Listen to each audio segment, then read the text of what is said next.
guys, and welcome to another chapter of reading. So let's get started. We're in for a good one. Chapter 3. The Night Bus. Harry was several streets away before he collapsed onto a low wall in Magnolia Crescent. Panting from the effort of dragging his trunk, he sat quite still, anger surging through him, listening to the frantic thumping of his heart.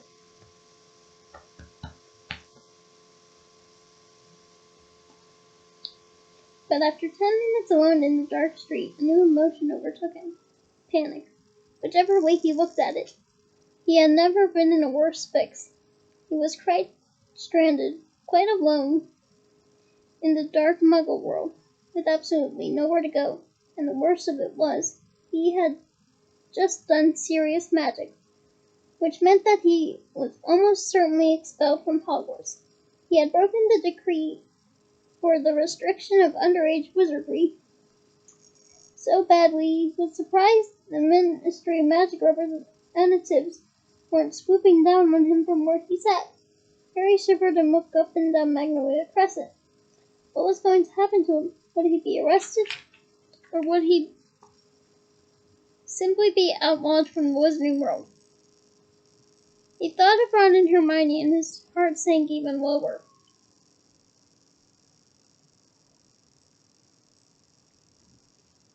Harry was sure that, criminal or not, Ron and Hermione would want to help him now, but they were both abroad, and with Hedwig gone, he had no means of contacting them. He didn't have any Muggle money, either. There was a little wizard gold in the money bag at the bottom of his trunk, but the rest of the fortune his parents had left him was stored in a vault at Gringotts Wizarding Bank in London. Unless... He looked down at his wand, which was still clenching in his hand. If he was already expelled, his heart now thumping painfully fast. A bit more magic couldn't hurt. He had the invisibility cloak he had inherited from his father. What if he bewitched the trunk to make it better weight? Tied it to his broomstick, covered himself in the cloak, and flew to London.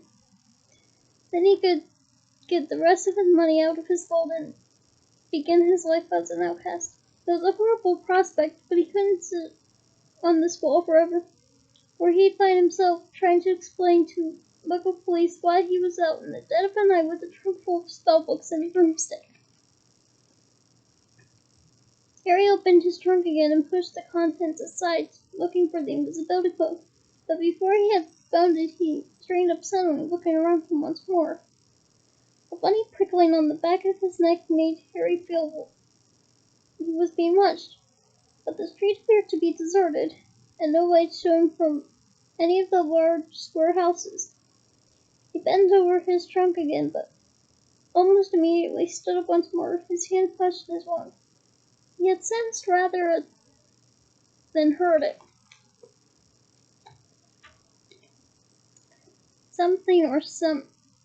Someone or something was standing in the narrow gap between the garage and the fence behind him. Harry squinted at the black alleyway. If only it would move, then he'd know whether it was just a stray cat or something else. Lumos, Harry muttered, and a light appeared at the end of his wand, almost dazzling him. He held it high over his head, and the pebble-dashed walls of number 2 suddenly sparkled.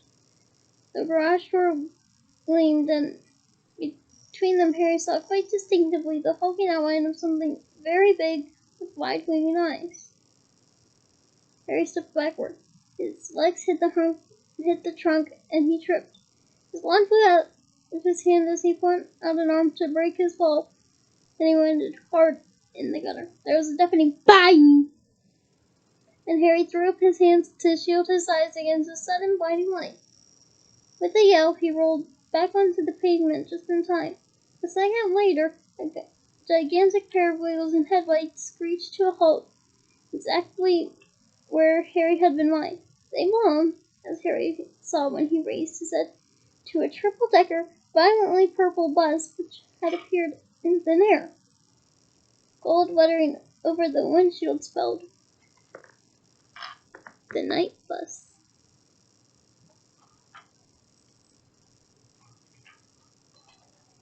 For a split second, Harry wondered if he had been knocked silly by his fall. Then a conductor in a purple uniform leapt out of the bus and began to speak loudly to the night. Welcome to the night bus emergency transport for the stranded witch wizard. Just stick out your one hand, step on board, and we can take you anywhere you want to go. My name is Stan Sunpike, and I will be your conductor this evening. The conductor stopped abruptly. He had just caught sight of Harry, who was still sitting on the ground. Harry snatched up his wand again and scrambled to his feet. Close up, he saw that Stan Sunpike was only a few years older than he was, 18 or 19 at most, with large protruding ears and quite a few pimples. What you doing down there? Said Stan, dropping his professional manner. Fell over, said Harry. What you fall over for? Snickered Stan. I didn't do it on purpose, said Harry, annoyed. One of the knees in his jeans was torn, and the hand he had thrown up to break his fall was bleeding. He suddenly remembered why he had fallen over and turned around quickly to stare at the alleyway between the garage and the fence. The night bus's headlamps were flooding it with light, and it was empty. What you looking at? Said Stan. There was a big black thing, said Harry, pointing uncertainly from into the gap. Like a dog, but massive. He looked around at Stan, whose mouth was slightly open. With a feeling of unease, Harry saw Stan's eyes move to the scar on Harry's forehead. What's that on your head? Said Stan abruptly. Nothing, said Harry, quickly flattening his hair over the scar. If the Ministry of Magic was looking for him, he didn't want to make it too easy for them. What's your name? Stan persisted. Never Longbottom, said Harry, saying the first name that came into his head. So this bus, he went on quickly, hoping to distract Stan. Did you say it goes anywhere? Yep, said Stan proudly. Anywhere you like, long as it's on land. Can't do nothing about it. Here, he said, looking suspicious again. You did flag us down, didn't you? Stuck out your wand, didn't you? Yes, said Harry quickly. Listen, how much would it be to get to London? 11 seconds, said Stan. But for 14 you get hot chocolate, and for 15 you get a hot water bottle and a toothbrush in the color of your choice. Harry rummaged once more in his trunk, extracted his money bag, and shoved some silver into Stan's hand. He and Stan then lifted his trunk with Hedwig's cage bounced on top at the steps of the bus. There were no seats. Instead, half a dozen brass bedsteads stood beside the curtained windows. Candles were burning in brackets beside each bed, illuminating the wood-paneled walls. A tiny wizard in a napkin at the rear of the bus said, Not now, thanks. I'm pickling some slugs. And rolled over in his sleep. Ugh, pickled slugs. Ugh. I can only imagine what that would be like. But then again, I'd rather not. You have this one, Dan whispered, shoving Harry's trunk under the bed, right behind the driver, who was sitting in an armchair in front of the steering wheel. This is our driver, Ernie Prine. This is Neville Longbottom, Ernie Prine, an elderly wizard wearing very thick glasses, nodded to Harry, who nervously flung his veins again and sat down on his bed. Take it away, on, said Stan, sitting down in the armchair next to Ernie's. There was another tremendous bang, and the next moment Harry found himself flat on his bed, thrown backward by the speed of the night bus. Pulling himself up, Harry stared out of the dark window and saw that they were now falling on a completely different street. Stan was watching Harry's stunned face with great enjoyment. This is why we was before you flagged us down, he said. Where are we going? Somewhere in West? Ah, said Ernie. How come the muggles don't hear the bus? Oops, wrong voice. How come the muggles don't hear the bus? Said her. Them, said Stan confuciously. Don't listen properly, do they? Don't look properly either. Never notice nothing, they don't. Best go wake Madame Moss, said Ern. We'll be in Abergavenny in a minute. Stan passed Harry's bed and disappeared up the narrow wooden staircase. Harry was looking out the window, feeling increasingly nervous. Ernie didn't seem to have mastered the use of the steering wheel. The night bus kept melting the pavement, but it didn't hit anything. Lines of lampposts, mailboxes, and trash cans jumped out of its way as it approached, and back into position once it had passed. Stan came back downstairs, followed by a faintly green witch wrapped in a traveling cloak. There you go, Madame Moss, said Stan happily as Ern stamped on the brake and the bed slid a foot or so toward the front of the bus. Madame Marsh clamped a handkerchief to her mouth and tottered down the step. Stan threw her back out after her and rammed the door shut. There was another loud bang, and they were thundering down a narrow countryway, trees leaping out of the way.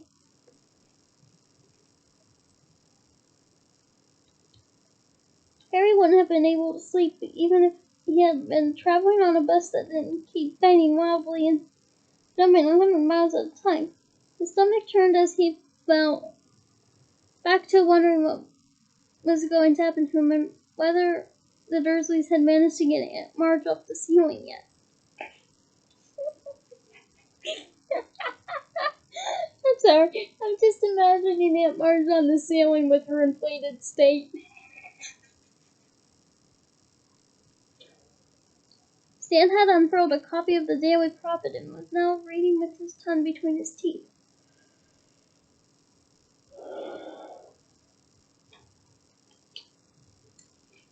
A large photograph of a sunken-faced man with long matted hair blinked slowly at Harry from the front page.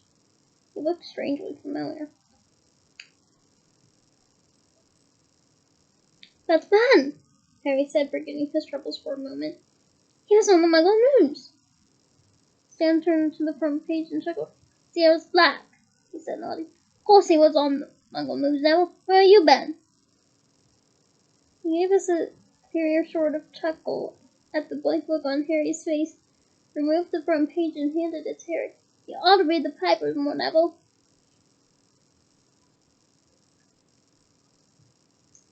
Harry held the paper up to the candlelight and read. Black still at large. Sirius Black, possibly the most infamous prisoner to be ever held in the Azkaban fortress, is still eluding capture. The Ministry of Magic confirmed today.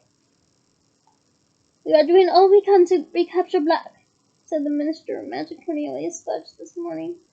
And we beg the magical community to remain calm.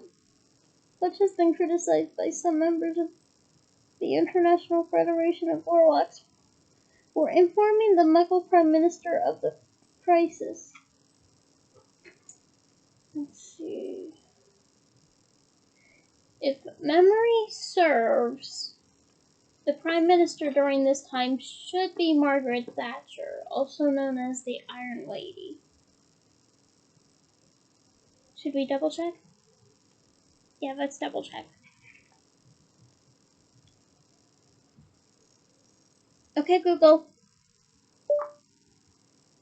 Who was the British Prime Minister in 1993? John Major. Okay. I was not expecting that. I thought it would be Margaret Thatcher. Well, I've been known to get facts wrong from time to time. I mean, it's part of the learning experience.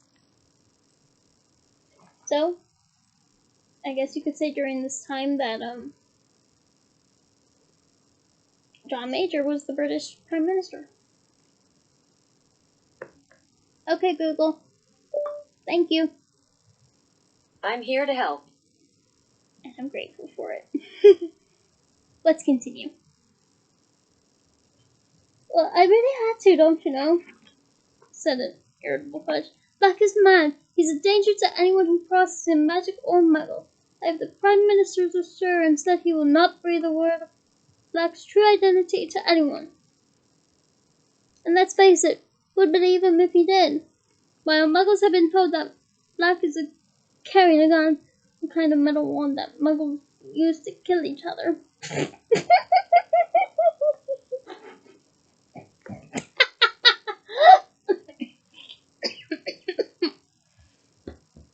Wow.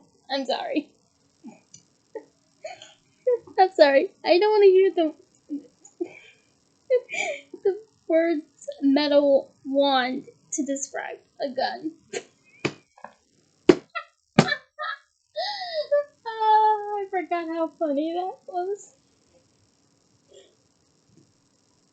The magical community lives in fear of a massacre like that of 12 years ago when Black murdered 13 people with a single curse. Not really. Harry looked into the shadowed eyes of Sirius Black, the only part of the sunken face that seemed alive. Harry had never met a vampire, but he had seen pictures of them in his Defense Against the Dark Arts classes, and Black, with his waxy white skin, looked just like one. "Gotta look unfaded," said Stan, who had been watching Harry read. "He murdered 13 people," said Harry, handing the page back to Stan. "With one curse?" "Yep," said Stan. "In front of witnesses and all. Broad daylight. Big trouble called in it, Ah," said Ron darkly. Stan swiveled in his armchair, hands on the back, to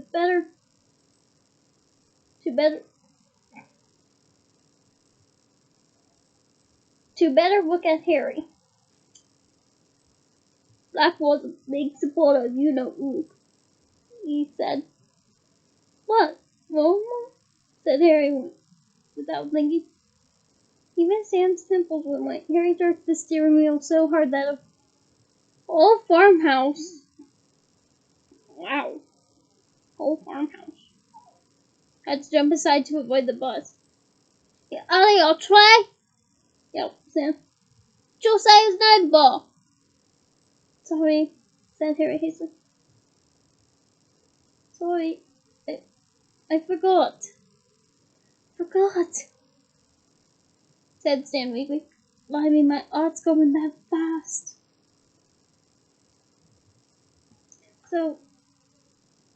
So Black was a supporter of you-know-who," said Harry prompted apologetically.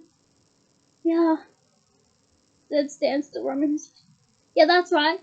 Very close to you-know-who, they say. Anyway, when little Annie Potter got the better of you-know-who," Harry nervously flattened his veins down again. "All you-know-who's supporters were tracked down, weren't they? Most of them knew it was all over. With you-know-who gone, they became quiet. But not Sirius Black. I heard he'd be in second command once you-know-who had been taken over. Anyway, they cornered back in the middle of the street with Muggles, and Black took out his wand and blasted half the street apart, and a wisp got it. And so did another dozen Muggles that got in the way. Horrible, eh? And you know what Black did then?" Stan continued in a dramatic whisper. "What?" said Harry. "Laughed," said Stan. "Just stood there and laughed. And when reinforcements from the Minister of Magic walked in, he went mad and quiet anything. Still laughing his head off. 'Cause he's mad, isn't he? Isn't he mad?" Everyone, when he went to ask him, and he will be now, said Ern in his slow voice. "I blew myself up before I set foot in that place. Serves him right, mind after what he did. They had a job covering up, didn't they, on?" Stan said. "Whole street blown up and all the Muggles dead. Well, Was it they said had happened? A gas explosion, corrected Ernie. And now he's out, said Stan, examining the newspaper's picture of Black's gaunt face again. Never been a right up masterman before, has that? Makes me how he did it. Rightly, eh? Man, I don't fancy his chances against the mascot guards, eh? Ernie suddenly shivered. Talk about someone else, then. That's what that. The masculine gods give me the collywobbles. Dan put the paper away reluctantly, and Harry leaned against the window of the night bus, feeling worse than ever. He couldn't help imagining what Sam might be telling his passengers in a few nights' time. Yeah, about that, Harry Potter. What was that? We had a man on the night bus, didn't we, He was trying to run for it.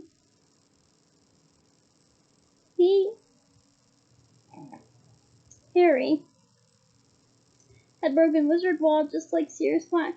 Was he planning March bad enough to land him in Azkaban?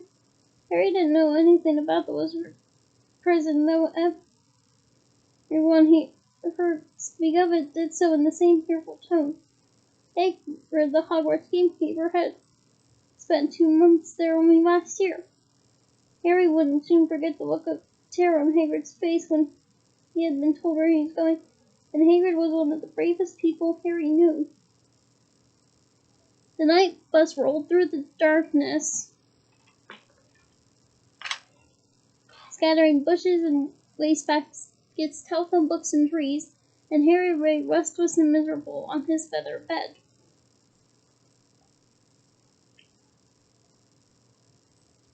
After a while, Stan remembered that Harry paid for hot chocolate, poured it all over Harry's pillow when the bus moved abruptly from Anglesey to Aberdeen.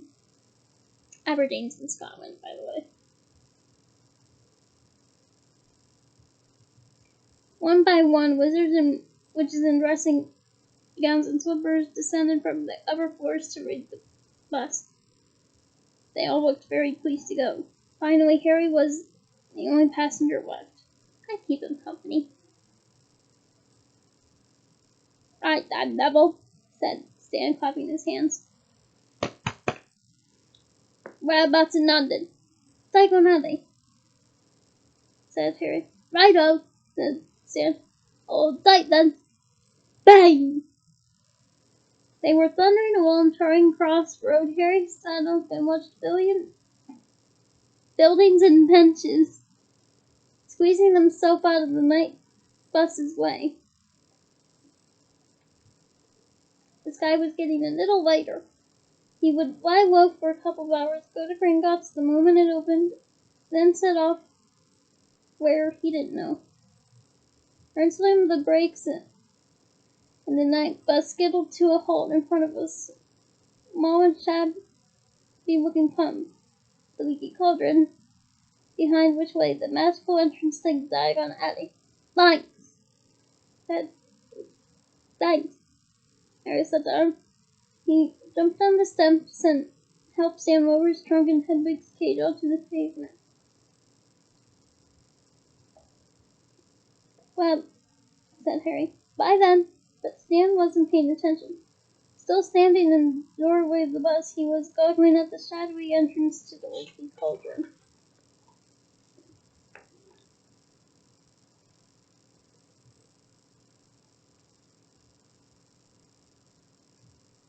There you are, Harry, said a voice. Before Harry could turn, he felt a hand on his shoulder. At the same time, sounded, Blimey, come here, come here. Harry looked up at the owner of the hand on his shoulder and a bucket full of ice cascaded in his stomach. He had walked right into Cornelius Fudge, the Minister of Magic himself. Stan leapt onto the pavement beside them. What you call Neville, Minister? He said, excited. Fudge, a portly little man in a pinstriped cloak, looked cold and exhausted. Neville, he repeated proudly. This is Harry Potter.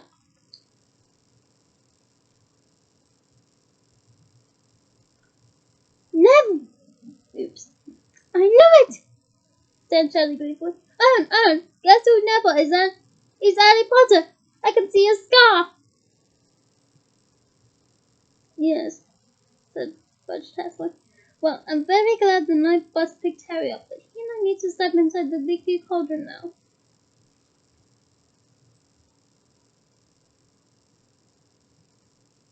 Fudge increased the pressure on Harry's shoulder.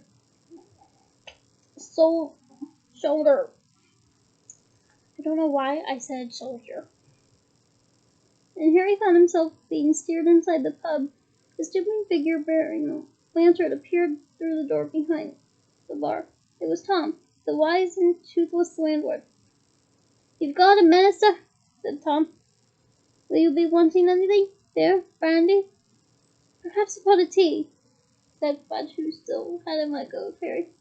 There was a loud scraping and puffing from behind him. A stand and urn appeared, carrying Harry's trunk and Hedwig's cage, looking around excitedly. "How come you didn't tell us who you are, Neville?" said Stan, leaning at Harry while Ernie's owlish face peered interestedly over Stan's shoulder. "And the private parlor, please, Tom," said Fudge pointedly.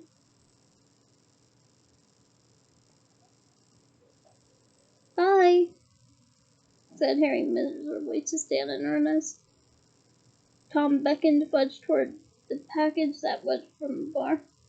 "Bye, Neville," called Stan.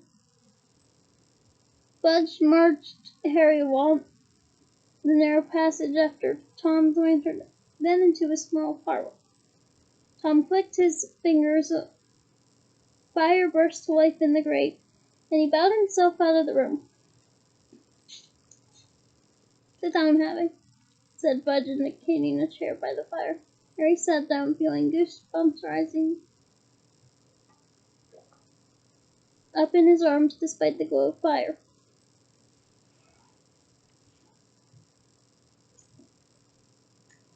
Fudge took off his pinstriped cloak and tossed it aside, then hitched up the trousers of his bottle green suit and sat down opposite Harry. "I am Cornelius Fudge, Harry, the Minister of Magic." Harry already knew this, of course. He had seen Fudge once before. But as he had been wearing his saucer invisibility cloak at the time, Fudge wasn't to know that. And for good reason.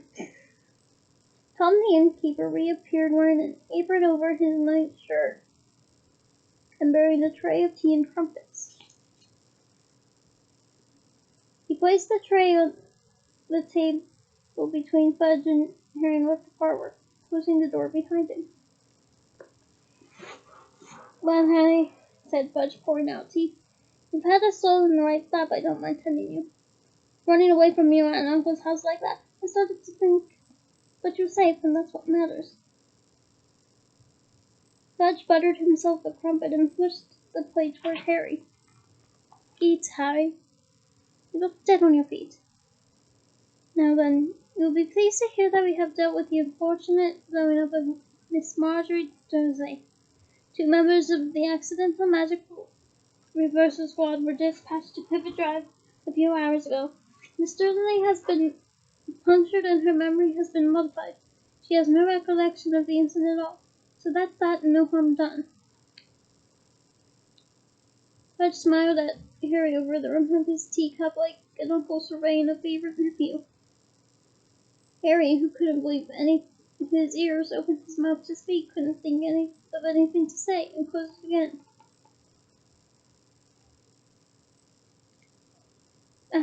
You're worried about the reaction of your aunt and uncle," said Fudge.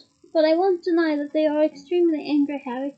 But they are prepared to take you back next summer as long as you stay at Hogwarts for the Christmas and Easter holidays." Harry unstuck his throat. "I always stay at Hogwarts for the Christmas and Easter holidays," he said. "And I don't ever want to go back to Pivot Drive."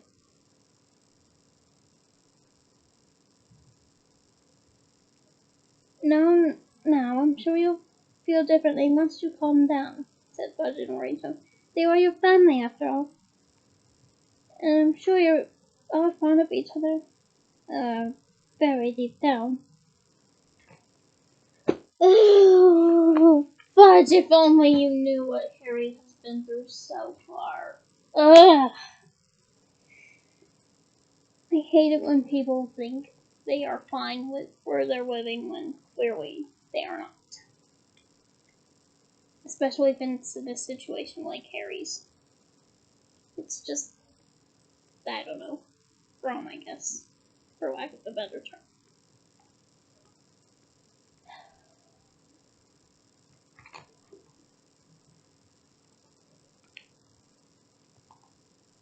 It didn't occur to Harry to put Fudge right. He was still waiting to hear what was going to happen to him. So, all that remains, said Fudge, now buttering himself a second crumpet, is to decide where you're going to spend the last 3 weeks of your vacation. I suggest you take a room here at the Leaky Cauldron and...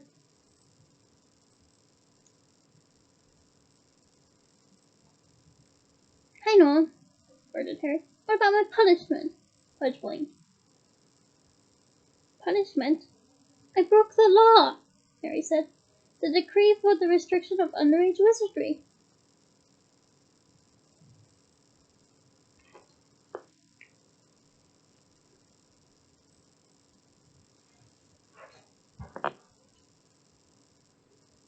Oh, my dear boy, we're not going to punish you for a little thing like that, cried Fudge, waving his crumpet impatiently. It was an accident. You don't send people to Azkaban just for blowing up their ants. That's funny. But this didn't tally at all with Harry's past dealings with the Ministry of Magic. Last year I got an official warning just because a house elf smashed a pudding in my uncle's house, he told Fudge, frowning. The Ministry of Magic said I'd be expelled from Hogwarts if there was any more magic there. Unless Harry's eyes were deceiving him, Fudge was suddenly looking awkward. Circumstances change, Harry. We don't have to take into account in the present climate. Surely you don't want to be expelled? Of course I don't, said Harry. Well then, what's all the fuss about? Laughed Fudge. Now have a crumpet, Harry, while I go and see if Tom's got a room for you. Fudge strode out of the parlor and Harry stared after him. There was something extremely odd going on. Why had Fudge been waiting for him at the Leaky Cauldron if not to punish him for what he'd done? Now that Harry came to think of it, surely it wasn't usual for the Minister of Magic himself to get involved in matters of underage magic. Fudge came back accompanied by Tom, the innkeeper. Room 11's free, Harry, said Fudge. I think it'll be very comfortable. Just one thing, and I'm sure you'll understand. I don't want you wandering off into Muggle London, alright? Keep it in Diagon Alley. And you're to be back here before dark each night. Sure you understand. Tom will be keeping an eye on you for me. Okay, said Harry Smith. Why? Don't want to lose you again, do we? Said Fudge with a hearty laugh. No, best we know where you are. I mean... Tom cleared his throat loudly and picked up his pinstripe phone. But I'll be off. Plenty to do, you know. Have you had any luck with Black yet? Harry asked. Fudge's fingers slipped on the silver fastenings of his cloak. What's that? Oh, you've heard. Well, no, not yet. But it's only a matter of time. The Azkaban guards have never failed, and they are angrier than I have ever seen them. Fudge stuttered slightly. So I'll say goodbye. He held out his hand, and Harry, shaking it, had a sudden idea. Minister, can I ask you something? Certainly, said Fudge with a smile. Well, 30 years of Hogwarts are allowed to visit Hogsmeade, but my aunt and uncle didn't sign the permission form. Do you think you could? Fudge was looking uncomfortable. He said. No. I'm very sorry, Harry, but as I'm not your parent or guardian... But you're the Minister of Magic, said Harry eagerly. You gave me permission.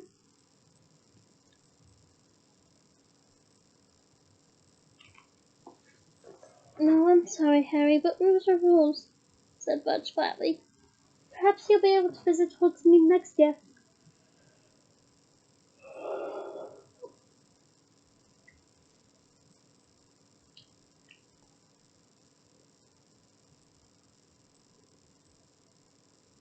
In fact, I think it's best if you don't. Yes. Well, I'll be off. Enjoy your stay, Harry. And with a last smile and shake of Harry's hand, Budge left the room. Tom now moved forward, beaming at Harry. If you'll follow me, Mr. Potter, he said, I've already taken your things up. Harry followed Tom up a handsome wooden staircase to a door with a brass number 11 on it, which Tom unlocked and opened for him. Inside was a very comfortable wooden bed, some highly polished oak furniture, a cheerfully crackling fire, and perched on top of the wardrobe, Hedwig! Harry gasped. The snowy owl clicked her beak and fluttered down onto Harry's arm. Very smart of you, Potter, chuckled Tom. Arrived just 5 minutes after you did. If there's anything you need, Mr. Potter, don't hesitate to ask. He gave another bow and left. Harry sat on his bed for a long time, absent-mindedly stroking Hedwig.